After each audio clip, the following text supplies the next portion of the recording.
Vamos dar início ao nosso evento. Bem-vindos a mais uma Manhã da Inovação, uma iniciativa do Gaia CTI, Grupo de Apoio à Inovação e Aprendizagem Organizacional, com recurso do CNPq. Meu nome é Nilton Machado, faço parte do Gaia como gestor de projeto e hoje estou como facilitador deste evento, que faz parte do projeto de dinamização da inovação em ecossistemas organizacionais, que prevê inicialmente a realização de 5 eventos, sendo este o primeiro. Este projeto tem como objetivo promover a disseminação e o compartilhamento de conhecimentos de interesse das micro e pequenas empresas e de sistemas cooperativos relacionados, tendo como foco prioritário as inovações gerenciais e organizacionais que permitam a obtenção de resultados efetivos no curto e médio prazo.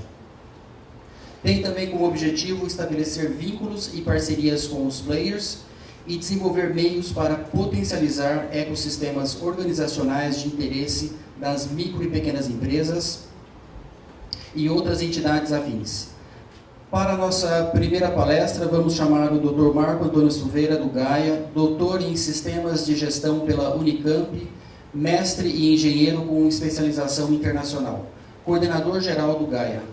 Atualmente é professor no curso de mestrado profissional em administração da Facamp e em cursos de MBA e especialização, com gestão estratégica da produção da Unicamp e gestão de projetos da FIA USP. Foi professor também em vários outros cursos de MBA e mestrado, Unicamp, PUC Campinas, entre outros. Experiência executiva nas empresas Philips e Thornton Impact, em universidades e centro de pesquisa.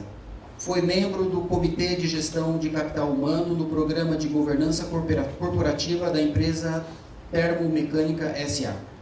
Orienta vários pesquisadores, inclusive em projetos de pós-doutorado.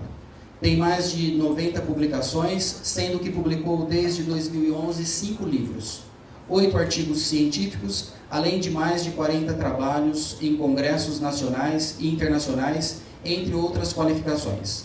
Passo a palavra nesse momento para o Dr. Marco Silveira. Obrigado, Nilton. Obrigado a todos aqui presentes. É um momento especial para nós. Primeiro porque é a primeira edição desse projeto, Manhãs da Inovação, como o Nilton disse, é um projeto patrocinado pelo CNPq, Conselho Nacional de Pesquisa, Ciência, Tecnologia, e em 2016 a gente tem uma programação muito relacionada com o tema de hoje, por isso mesmo que esse foi o tema escolhido, e também por estar recebendo tantas pessoas que eu já conheço, do meu convívio pessoal, profissional, gente da academia de São Carlos, as faculdades, de pequenas empresas, parceiros, gente aqui do CTI.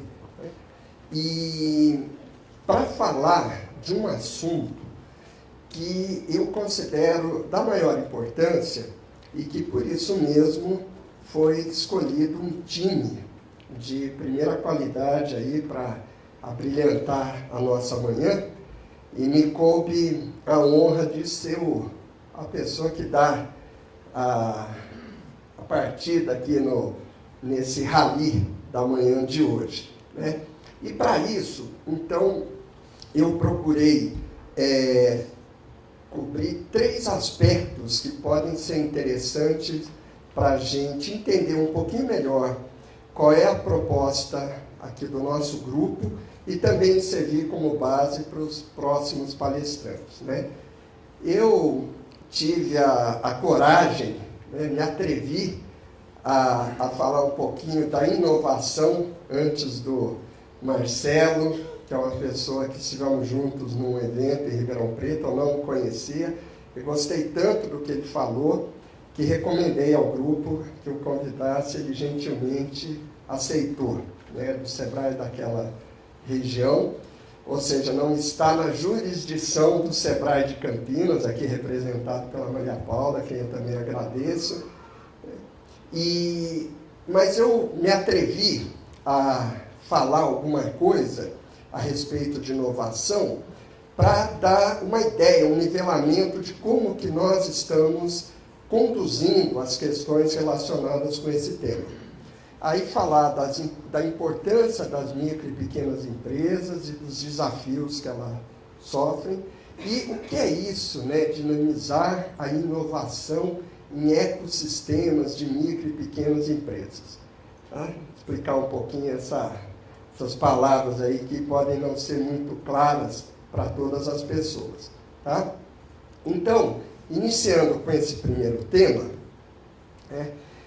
a inovação, acho que sem a pessoa ter nenhum contato com o termo do ponto de vista profissional, um aprofundamento conceitual, todos nós temos a noção intuitiva que inovação está relacionado com o movimento de evolução de alguma coisa, que é um movimento natural do ser humano, da humanidade, da nossa sociedade. Né?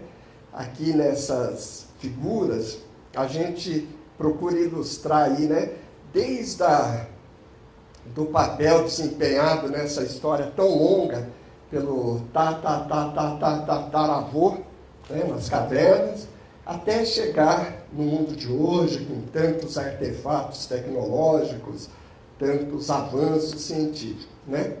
E isso também impactou bastante as relações econômicas dentro dos mercados, que até o começo do século XX, ou até mais da metade do século XX, eram relações um pouco mais tranquilas do que são hoje. Então, os mercados atuais, eles são extremamente desafiadores, porque eles são competitivos, eles são complexos, e eles mudam rápida e continuamente. E nós e as nossas empresas no meio disso tudo.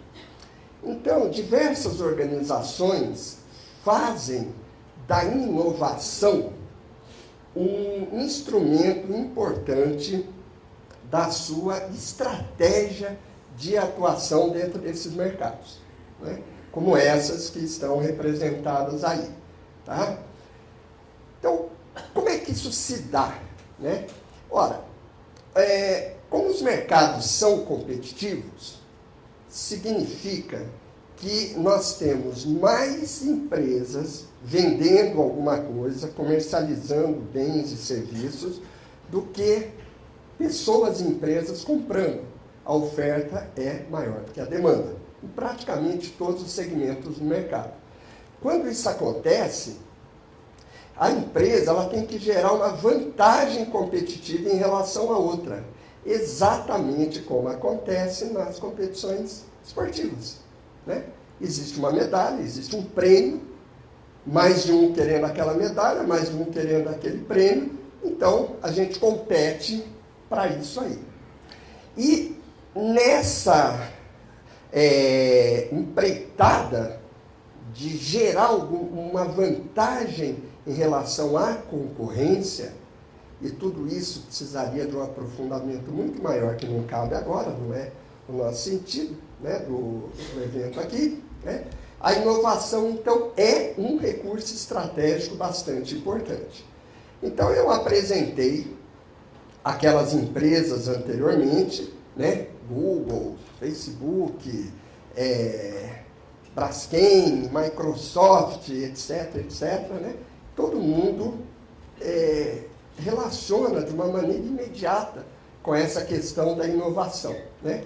Mas aí, quando a gente passa a ter um olhar mais atento ao mercado, a gente se depara com produtos como esses. Né?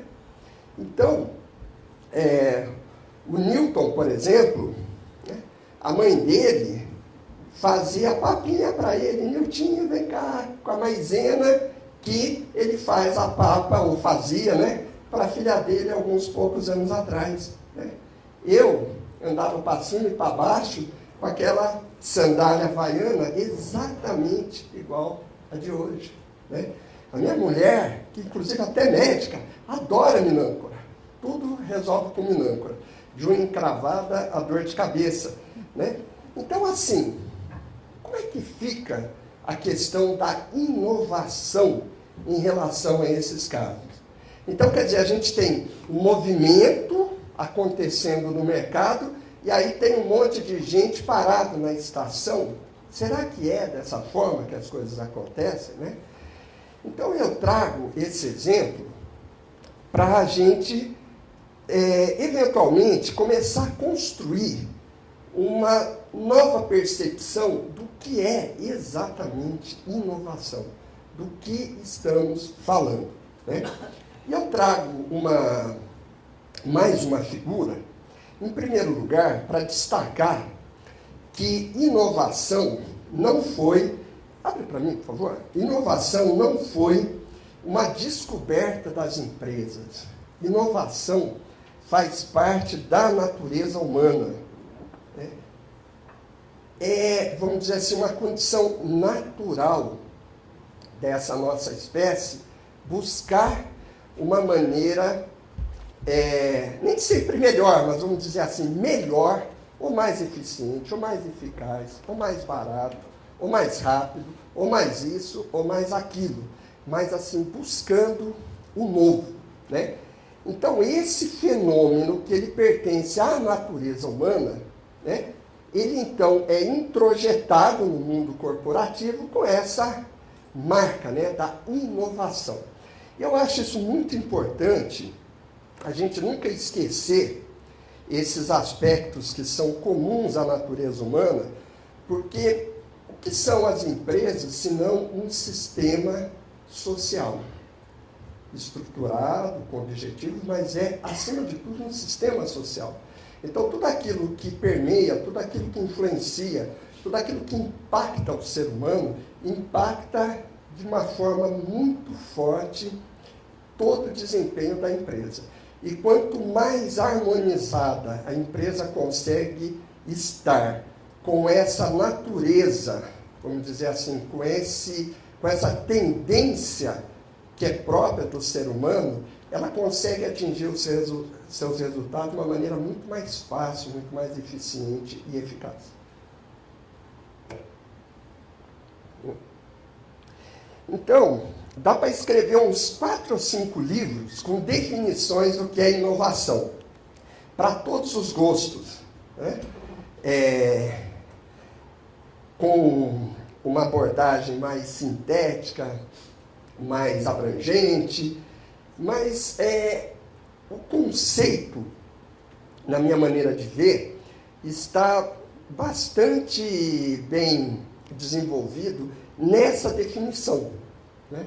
Então, o que eu peço, assim, a nossa atenção, um minutinho, né, para observarmos alguns aspectos. Em primeiro lugar, inovar não é mudar, né? A empresa era uma empresa extremamente competitiva, agora ela dá prejuízo. Mudou, né?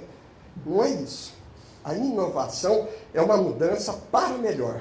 O que é esse melhor, nós podemos até discutir em função de alguma referência. Mas é sempre uma introdução com êxito do que? De qualquer coisa. Pode ser um produto, pode ser um processo, pode ser uma mudança na estrutura organizacional, pode ser a forma como se relaciona com clientes, pode ser, enfim, qualquer aspecto da organização, né? E um terceiro aspecto muito importante é que novo é um adjetivo que quase sempre precisa de uma referência. E o novo, nesse caso, não é um novo em escala global. É um novo em relação àquilo que existe hoje na empresa. Porque assim, se a gente for imaginar que inovação são aquelas coisas que dão manchete no Jornal Nacional, capa de jornal, então a gente excluiria 99,9999% das empresas. Ficariam meia dúzia de empresas fazendo inovação. E não é isso, né? Um pequeno escritório de contabilidade lá nos fundão do Brasil, que, por exemplo, informatiza um processo, começa a usar uma planilha Excel, que não usava antes, está promovendo uma inovação, né? Então, é esse movimento que eu procuro sintetizar nessa figura, né, no sentido de que a inovação, então, ela pode dizer respeito a qualquer elemento, e não só produto, como muitas vezes a gente imagina, mas e que também varia em relação à sua extensão e ao seu ritmo. Por isso tem tanta literatura a respeito de inovação, porque quando a gente aprofunda no tema, tem, né, as nuances de um aspecto ou de outro. Então, assim, quando a gente pensa, né, naquelas grandes inovações, né, que mudam radicalmente um paradigma tecnológico, por exemplo, né, nós tínhamos filmes fotossensíveis. Agora a gente registra a imagem em câmeras digitais, né? Antes se fazia um texto numa máquina de escrever. Não parece, eu sei que eu tenho esse jeitinho de pré-adolescente, mas assim, quando eu comecei a trabalhar, eu fazia relatórios imensos, teses, em máquina de datilografia. É uma coisa assim, né? Hoje, não preciso nem dizer. Mas essas mudanças muito profundas de paradigmas, tecnológica, ela acontece uma vez ou outra, né? Por exemplo, a gente cozinhou quase a vida toda com fogo e agora, então, tem forno de micro-ondas. É uma mudança profunda do paradigma, né? Agora, o que a gente vê mais comumente são essas mudanças intensas num produto ou num processo, como, por exemplo, quando se introduz um novo modelo de um automóvel, de um celular, de um computador, de roupa, de cadeira, enfim. Nada que mude substancialmente a tecnologia, mas que apresenta algum avanço, né? Aproveitando a analogia, por exemplo, colocar um acendedor automático num fogão a gás. Você não mudou radicalmente, mas introduziu alguma mudança. E como tudo que acontece, para a maioria de nós, nos chama a atenção aquilo que é muito visível, né? Nós somos muito, a palavra que me vem é escravo, né? Das coisas assim que impressionam demais os nossos sentidos. Sendo que os movimentos mais saudáveis, principalmente em relação à empresa, são aqueles movimentos que acontecem gradualmente. Como se diz assim, o melhor ritmo é o devagar e sempre. Então existem pequenas mudanças incrementais, né, que vão acontecendo diariamente e que, na sua somatória, produzem resultados extraordinários. E eu, talvez até porque a minha origem na área de gestão foi a área da qualidade, gestão da qualidade total, que tinha como um dos princípios a melhoria contínua, né?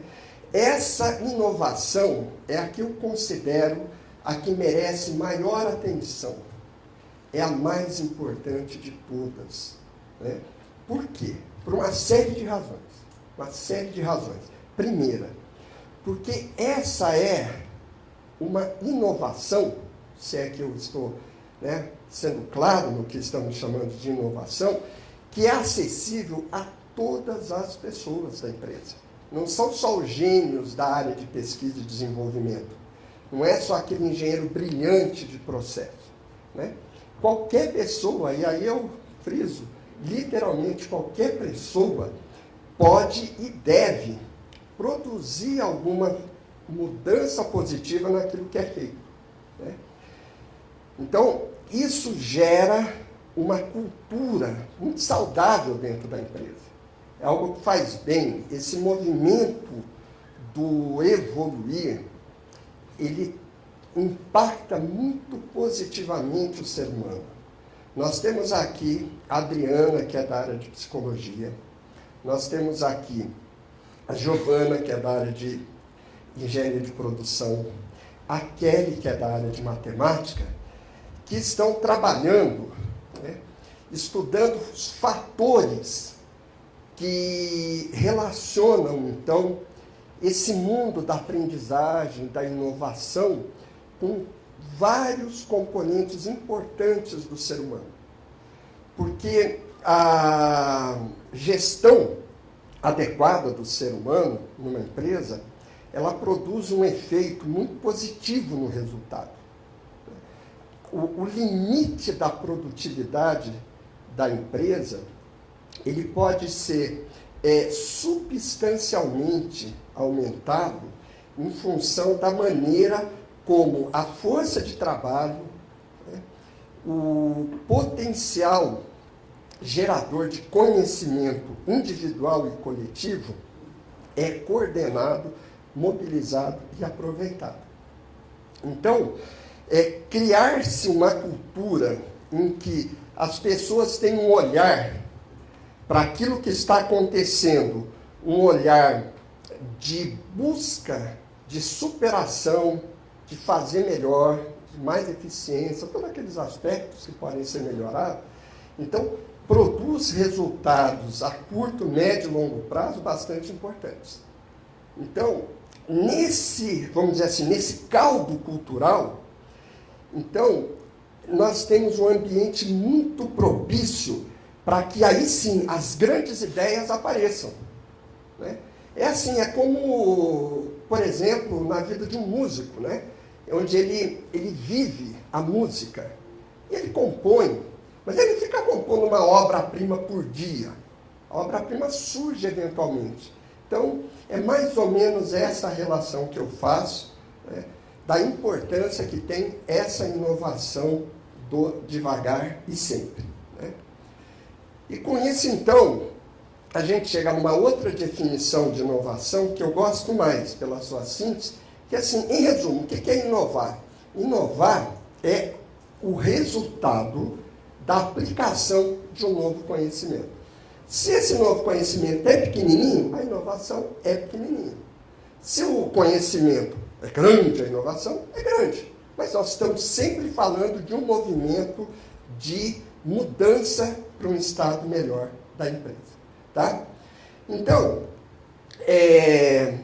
nesse contexto do mercado de hoje, principalmente no Brasil, mas não é só no Brasil não, né? Se destaca muito a importância das micro e pequenas empresas, né? Como atestam diversos estudos por organizações confiáveis, né? Como as que estão mostradas aí. Por exemplo, pegando um único número aqui, né?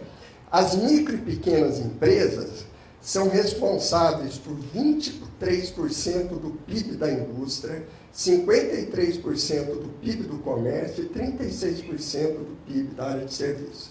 Né? O Alexandre, por exemplo, da Finitornos, ele é um fornecedor da Embraer, que é uma empresa, talvez assim, é a joia da coroa, né? do setor industrial brasileiro, uma das joias da coroa. Mas a Embraer, né, ela tem, então, em sua cadeia de fornecedores, um leque muito grande de empresas de vários segmentos, assim como na indústria automobilística e em todas as outras. E esse setor, ele também, ele é gerador de emprego. Ele é um gerador bastante fecundo de empregos, como, por exemplo, esses números que a gente vê aqui. Agora, tem um outro lado da moeda, não sei se é o outro lado da moeda, né? Que é as características da empresa de pequeno porte, as microempresas, elas têm uma série de questões favoráveis, são mais flexíveis, têm demandas de gestão mais simples, mas, por outro lado, existem alguns aspectos que requerem uma atenção especial. Por exemplo, a sua capacidade de investimento é menor. Né?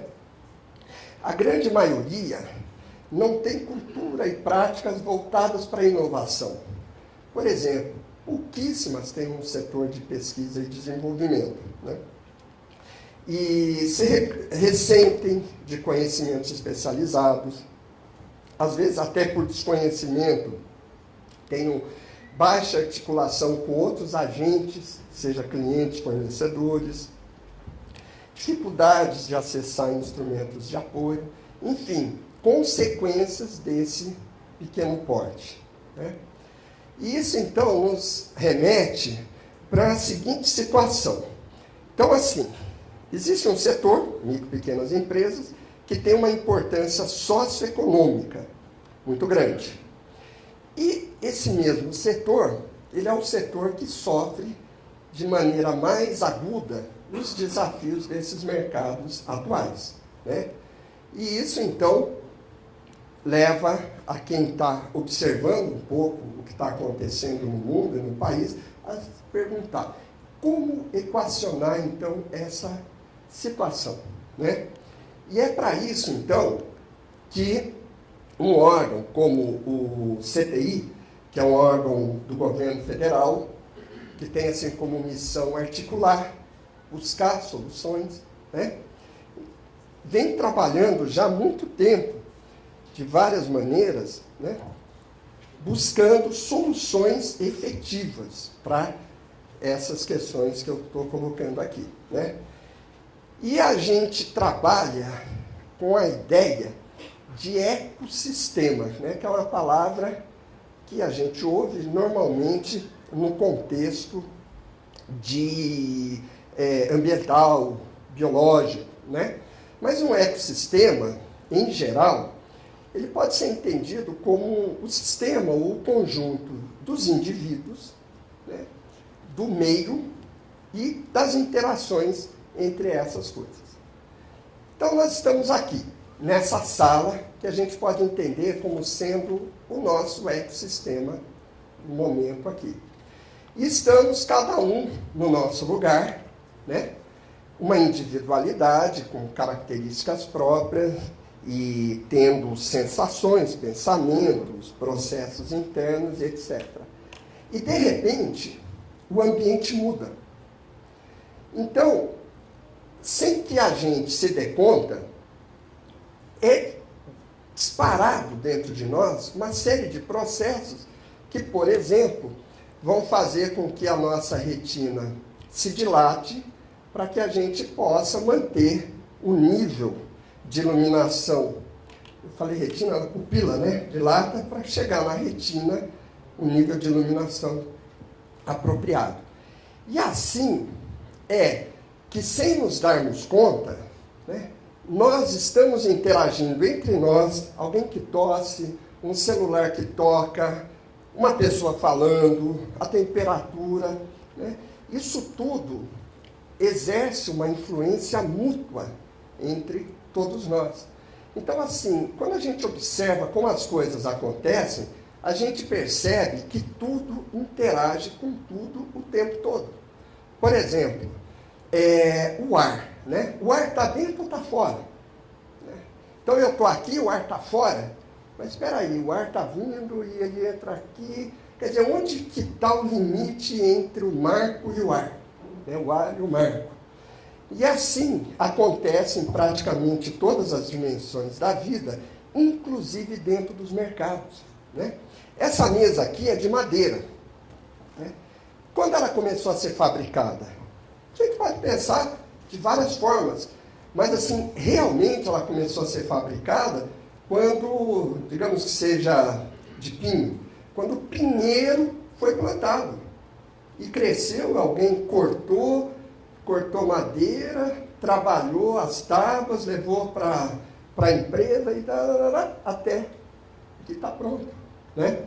O plástico que a gente usa começou a ser fabricado quando a Petrobras, por exemplo, prospectou e bombeou petróleo para a superfície. E assim é em todos os setores, em todas as situações. Então, esses exemplos que eu estou dando é aquilo que nós chamamos de cadeia de suprimentos ou cadeia de valor, né? Ações que vão acontecendo dentro de uma cadeia produtiva, pode ser inclusive de serviço, não precisa ser necessariamente só de produtos tangíveis, né? Até chegar a um resultado final. Acontece que as empresas, elas não estão somente interagindo entre si, com clientes e fornecedores. Por exemplo, elas estão dentro de um ambiente com marcos regulatórios, né, leis, normas, necessidades de certificações, instituições de fomento, por exemplo, aportando recurso, né, organizações como SEBRAE, SESI, SENAI, instituições de pesquisa, ciência e tecnologia como CTI, oferecendo serviços, consultoria, gerando conhecimento, instituições de ensino, capacitando, educando pessoas. Né? De sorte que a competitividade, a sustentabilidade de uma empresa não depende só dela. Se você pegar a empresa mais competitiva que você puder imaginar, por exemplo, dos Estados Unidos, da Coreia, e colocar, por exemplo, em Angola, ou num país que não tem uma estrutura como essa que eu mencionei agora, rapidamente ela deixa de ser competitiva. Então, a competitividade é uma propriedade sistêmica, porque depende do indivíduo, no caso a empresa, mas depende de todos esses elementos. É por isso que nós usamos o termo ecossistema, que não depende só da cadeia produtiva. Porque se dependesse só da cadeia produtiva, eu, Marcelo, a Maria Paula e tantos aqui perderíamos emprego. Né? Então, o que nós estamos fazendo aqui? Não tem importância nenhuma, né? Vamos para casa. Tá? Então, dentro desse ecossistema, é preciso, então, fortalecer os elos que são mais fracos. Porque a sabedoria popular ensina que a força de uma corrente é proporcional à de seu elo mais fraco. Né? Então, a gente precisa entender essa corrente não como uma coisa linear, mas como uma coisa de mútuas dependências que voltam, que vão até Brasília, voltam até o chão de fábrica e passam por universidades, etc, etc. E isso não é uma situação fácil de ser gerenciada, administrada, governada. Né? Por isso que em países que não têm políticas de governo muito consolidadas, com pessoas com verdadeiros interesses públicos, com visão de médio e longo prazo, né, a situação que se encontra é a que está mencionada aí. Porque não existe uma articulação central, né, procurando, então, dar um rumo, uma direção que seja comum. Né? Por exemplo, estabelecendo prioridades, né, apoiando aquilo que precisa ser apoiado, fortalecendo aquilo que precisa ser fortalecido, em uma série de aspectos práticos. Então, a questão é, como fazer isso? Né? O que, por que e como? Né? Então, como fazer isso? Então, a chave é cooperação. Né? A cooperação, eu gosto muito, muito dessa palavra, nos dois sentidos. Cooperação quer dizer operação coordenada. E também quer dizer apoio e auxílio mútuo. Né? E isso tudo é objeto de muito estudo, de muito trabalho que a gente vem fazendo há muito tempo. Por exemplo, esse livro aqui é de 2011 e o nome dele é exatamente Desenvolvimento de Ecossistemas Colaborativos. Então, já em 2011, a gente tinha, por exemplo, esse projeto, que foi um caso muito bem sucedido, né, envolvendo o setor de equipamentos eletromédicos, e que teve assim, uma repercussão bem legal mesmo. Queria se transformar isso num programa de governo, aí a coisa patinou um pouquinho, mas assim, os ensinamentos, o conhecimento gerado com esse projeto, que pelo tempo aqui eu não vou entrar em detalhes, né? Tem algumas pessoas, inclusive, aqui que participaram desse projeto, e eu posso, num outro momento, aliás, haverá, como o Newton disse, um evento especialmente dedicado a gente entender como se faz esse tipo de trabalho. Como que a gente coordena vários agentes, né, em prol de um único objetivo.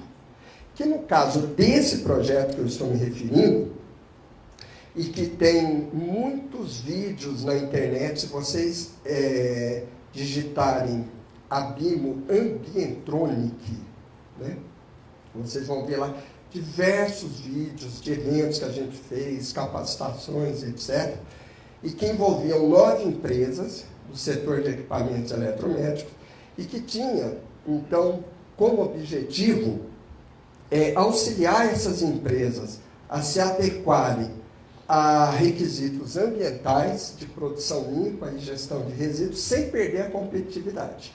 É esse o desafio, né? Ser ambientalmente correto é fácil, difícil é ser ambientalmente correto e continuar competitivo.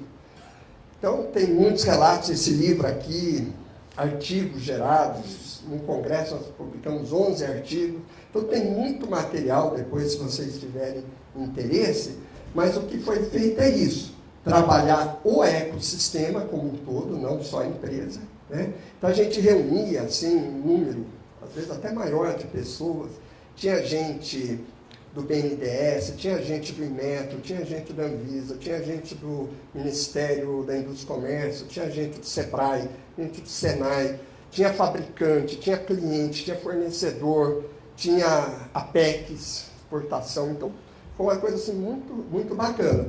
E com isso, então, a gente procurava dar um apoio à inovação dessas empresas, capacitação de funcionários e serviços tecnológicos, visando, então, chegar naquele objetivo. Ok? Então, concluindo, né, os mercados atuais, eles trazem muitos desafios para todas as empresas, principalmente as micro e pequenas. E dentro dessa busca de superação dos desafios, a inovação é um instrumento fundamental. Por quê? Porque o mercado não para de mudar, né? E as micro e pequenas empresas, pela sua importância socioeconômica, né, elas requerem uma atenção maior.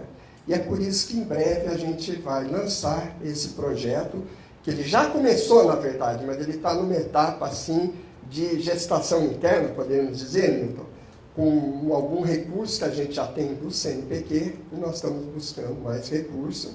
E o comandante desse barco é o Milton Machado, a quem eu passo aí a palavra novamente, agradecendo a atenção de vocês. Bom dia.